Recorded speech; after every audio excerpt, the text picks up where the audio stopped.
So why do we get dull skin as we age? Two things are happening. Number one, we have less hydration of the skin. Our ability to keep the skin hydrated reduces for a number of reasons. One of them being we reduce the amount of ceramides in our skin. 50% of our epidermis is ceramides.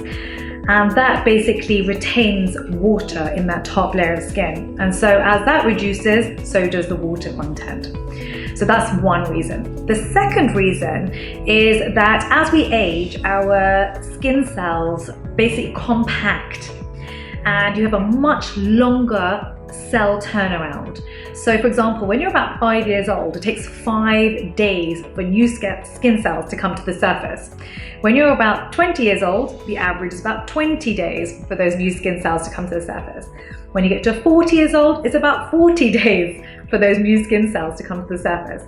And guess what? After you hit 50, it's exponentially worse. It takes an average 60 days. So what does that mean? That means that when you're young, you've got nice, juicy, plump cells coming to the surface quickly. And so if you look under a microscope at a baby's skin, the skin all looks even. Light reflects off the skin evenly. And so you have this flawless glow that babies have. As we age, the skin, dead cells compact on top of each other, and that last layer are literally curled cells. And so when light hits it, it refracts in all different directions, and so your skin looks dull. Those are the two key reasons why it happens. So what do you do? How do you treat it? The mainstay of your skincare needs to be gentle exfoliation and good thick moisturizer and SPF 50 regularly throughout the day. That is key. UV is not your friend. UV leads to free radicals in your skin, which ages your skin. The other thing that you need to be doing is two key ingredients that you need to have, and that is vitamin A, which increases that cell turnover, so it comes to the surface faster, and you get nice, plump, juicy cells at the top as opposed to those skinny, dead, coiled cells at the top which do nothing for you. So vitamin A is your friend. Vitamin C I love because of the free radical situation. It's a scavenger. It mops up those free radicals, and so you're giving yourself a chance. You are preventing those free radicals from going in and causing havoc in your skin. So what else can you do for your skin? So I know you don't want to hear this, but diet really is important. You want high protein in your diet. Majority of your skin is protein and water. If you have less protein than you need or less water than you need, the least important organ of your entire body is your skin. Everything is more important than your skin. Your heart, your kidneys, your brain, everything is more important than your skin. So when you're dehydrated or you've not eaten enough protein, that's where you're going to see it first. So that really is key. The other thing you're not going to want me to say is you have to cut down on sugar. Sugar leads to covalent bonds between your collagen and your elastin in the dermis. And so what that basically does is irreversible, and in that dermis it then becomes rigid. So you don't get that nice supple skin that you had before. So sugar, again, is not our friend. And alcohol is also not our friend for the same reason. It dehydrates your skin. What you definitely want to be eating more of are antioxidants for the same reason that you want to apply them topically. They mop up those free radicals, and so they give your skin a much better chance and gives your skin a chance to breathe. So what I love to use are blueberries, but really anything that's highly pigmented. Beetroot's the other thing I love to eat. So look for highly pigmented fruit and veg to include that into your diet every day. So if you want me to make you some of the meals that I make for myself for my skin, please can you write yes in the comments below so I know that's content that you actually want to watch. And lastly, you need to cleanse your skin properly before you go to sleep. People sometimes are not good at this and they're a bit lazy about it, and they use makeup wipes and you think it's all off, but it's not. And so your skin is actually not regenerating overnight like it should. So now I'm going to go into what I promised you, which is my skincare routine and what I would highly recommend for everybody to be using after 30 years old onwards. Right, so what do I do? First thing in the morning, don't forget the night before I've worn all my actives, all my oils, and so you really need to clean your face properly. And what I use is simple wash. You can see it is empty and got lots of stains on it because I really do use this every day. It's the moisturizing facial wash, 100% soap-free. Especially in the UK, I do not want to strip oils from my skin unnecessarily. So this is one that I would definitely recommend. So it's the first thing that I do in the morning, and I do it with cold water for 1 to 2 minutes because any inflammation that's taking place in my skin, I want to calm it down. That's a really nice tip to be using morning and night for everybody. The next thing that I want to talk about is CeraVe. CeraVe is actually amazing. CeraVe is one of those magical moisturizers that you wish you'd known about for years because number one, it's not expensive. Number two, it's a thick emollient. Number three, it's got ceramides in it, which as you age, your ceramides reduce in the skin. 50% of your epidermis is ceramides, and that's what helps retain water in the skin. And so as you age, you're unable to produce as much ceramides as you used to, and so you lose more water in the skin. So help yourself and purchase this. Just to let you know, this is not a sponsored ad. This is purely what I use for my face, and I think will benefit you too. Then I apply my SPF 50. People, I think, struggle with SPF 50 because people haven't found the one that they like. They've tried a few and it feels white on the skin. They don't like the flashback from photography. But just to let you know, right now I've got 3 layers of sunblock on. I'm taking my photos, I'm doing my video, and you can't see any flashback.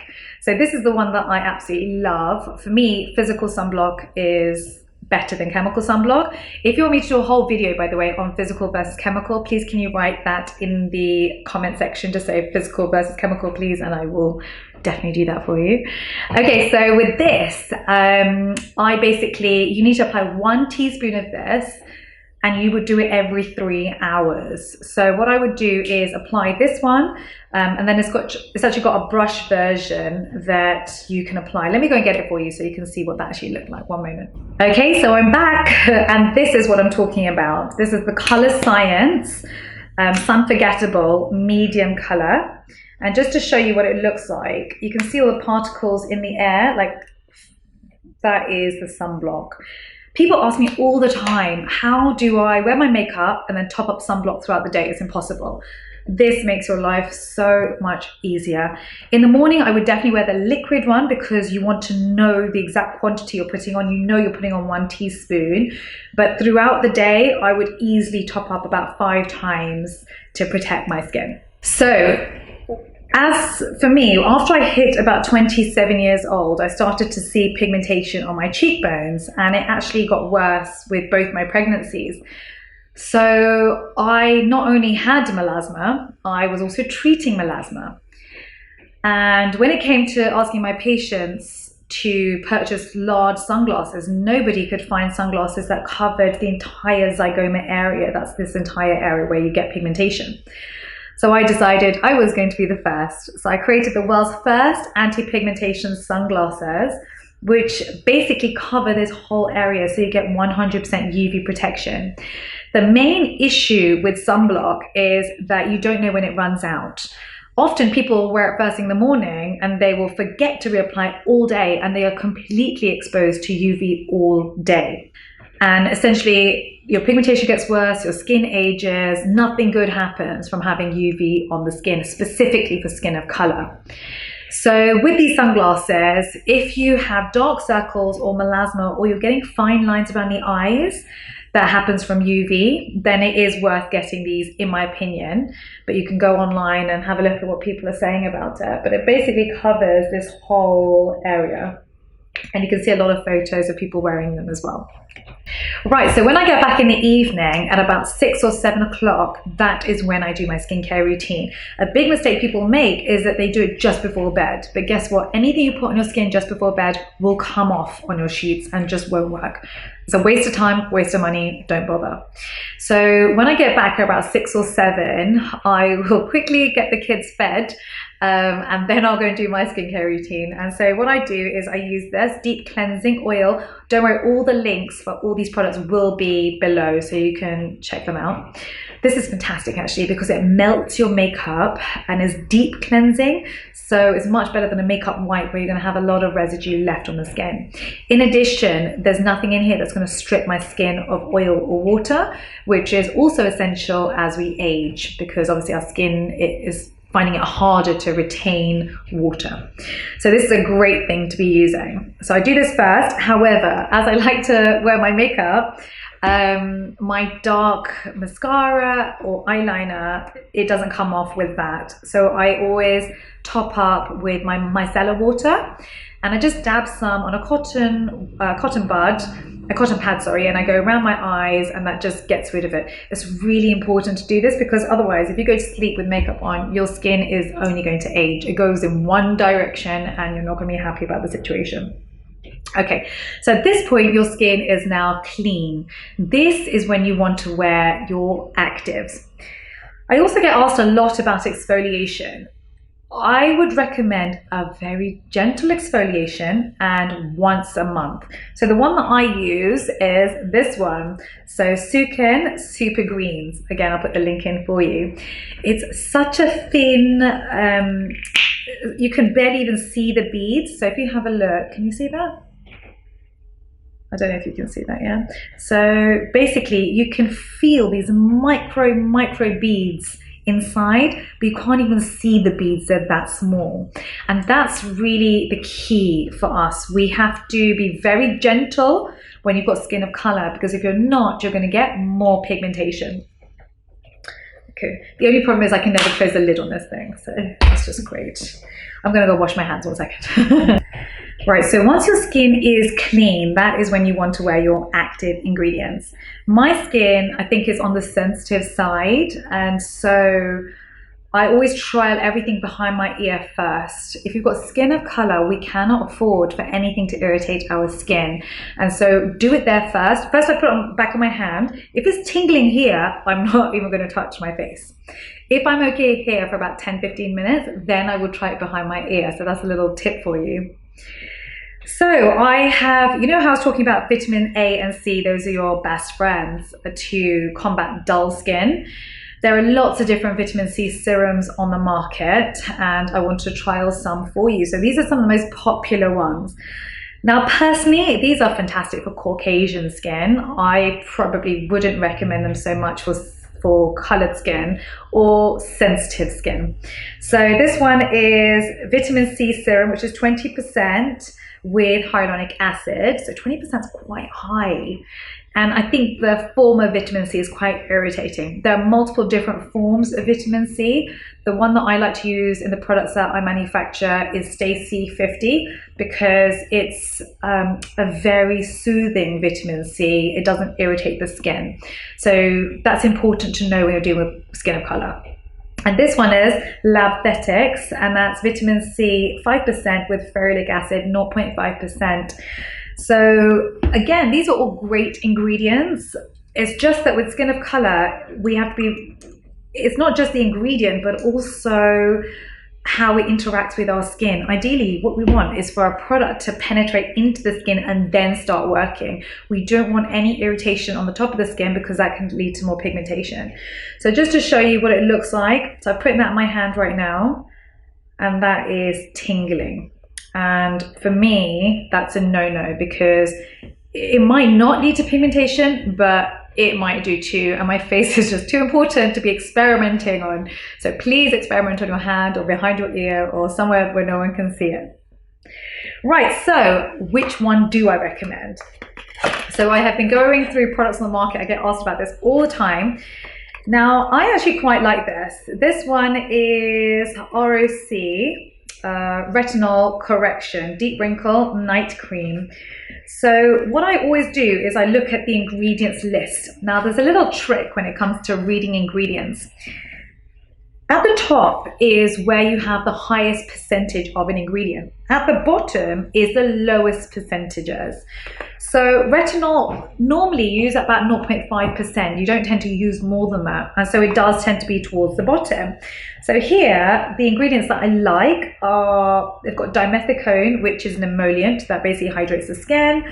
It's got cetyl alcohol, which is another emollient for the skin. The only thing it's got that I don't like is glycolic acid. However, it's very low down in the ingredients list, and for skin of color, that's essential because we really do not tolerate glycolic acid well. The other thing I don't like is got fragrance in it. So if you react easily, then you might want to avoid this one. For me, it was fine, and I've got quite sensitive skin. And it's got ascorbic acid, so that is your vitamin C. So let me show you what this one looks like on the skin. So here it is, and that would basically cover my whole face because it's quite a thin serum. A small amount does go a long way, so you can see it going up my arm basically. And do you remember I told you before, when I apply a cream, I tend to leave it a little bit wet looking on the skin so that I know I've applied the maximum amount. But because it's got glycolic acid in it, I mean, don't overdo it. Just do that amount is fine for your face.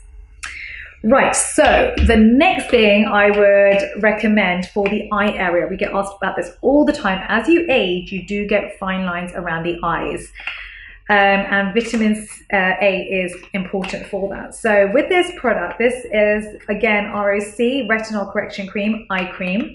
And I actually quite like this. This one has got glycerin in it. Do you remember if I told you glycerin is a humectant? And that basically means it's like a magnet for water. And so that hydrates and plumps up that area, which is nice. It's also got lactulose in it, which does a similar thing. It's got retinol in it, very low percentage, which is important because don't forget, the skin around your eye is about a quarter of the thickness of the skin on your cheeks. So the percentage of active ingredients you can tolerate on your face is going to be different to what's around your eyes. So let me show you what this one looks like on the skin. Here we go, it's just like a cream that comes out.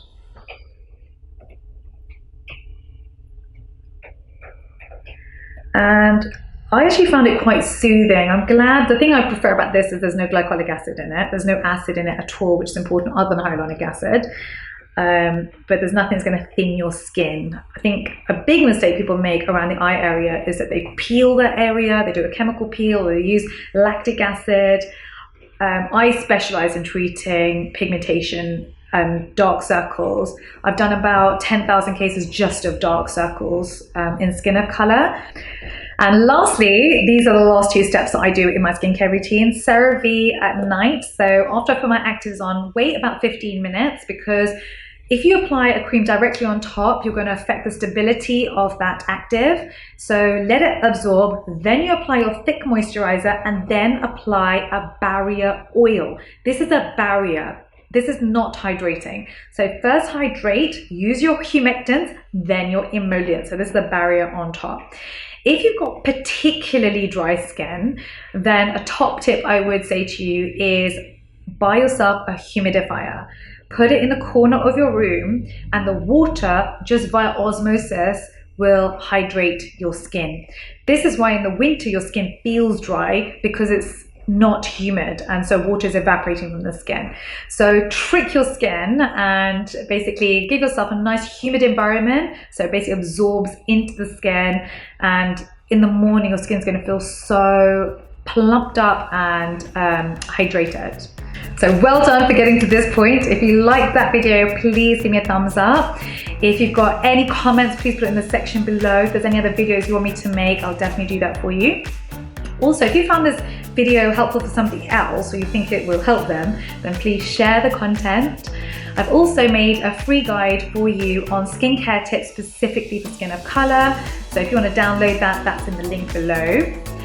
And if you want to see our latest before and after photos from the Hyperpigmentation Clinic, you can follow us on Instagram. I hope you found that useful, and please don't forget to subscribe and hit that notification key.